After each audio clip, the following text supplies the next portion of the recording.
What do you see right now? That probably seems like a pretty stupid question. Obviously, it's a bird. Actually, you might be a little pissed off that I just double-checked you know what a bird looks like. Well, keep that bird in mind, because we're gonna come back to it later.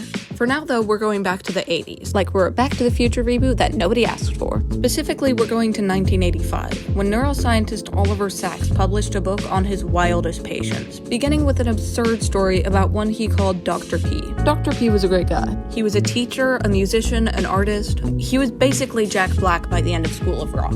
You know, post-character development and all. But there was one real weird thing about him. He couldn't recognize any of his students' faces, which is how Oliver ended up examining him and making a hella weird discovery. Dr. P couldn't recognize anything he saw.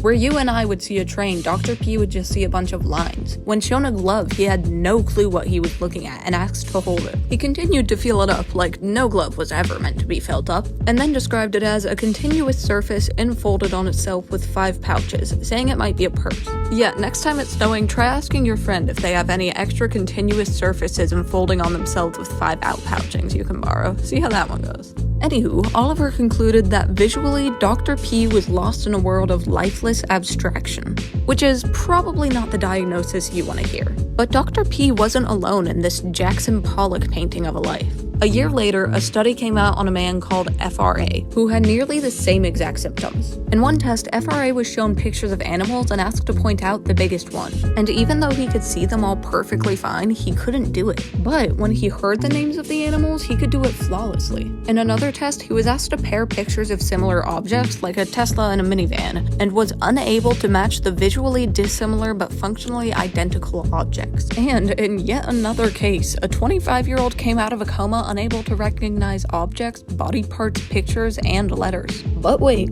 there's more. To top it off, another patient could redraw the pictures he saw, but still couldn't identify them. Remember the picture of the bird from earlier? This patient redrew it himself, and then said that it could be a beach stump. All of these cases beg the question, what is going on? Why are all of these people, perfectly functioning in all other aspects, unable to recognize something as simple as a bird? It turns out all of them have something called visual agnosia. What? Visual agnosia is when the pathways from your brain's occipital lobe to its parietal and temporal lobes are damaged. Basically, your brain can still see stuff, but it has absolutely no clue what it's seeing. For example, someone with visual agnosia described a picture of a phone dial as a circle, another circle, a square, things keep coming out, and this is as though it hooks into something. I wasn't really kidding earlier. It really is like living your life inside an abstract Jackson Pollock painting. But the sad thing about it is there's no cure. Actually, the closest to a cure anyone's ever gotten is by training a patient to discriminate an object by its patterns. Think of it sort of like memorizing Braille, by remembering how each letter is supposed to feel rather than how it's supposed to look. Even with that training, though, the patient couldn't recognize what they learned outside of the context they learned it in.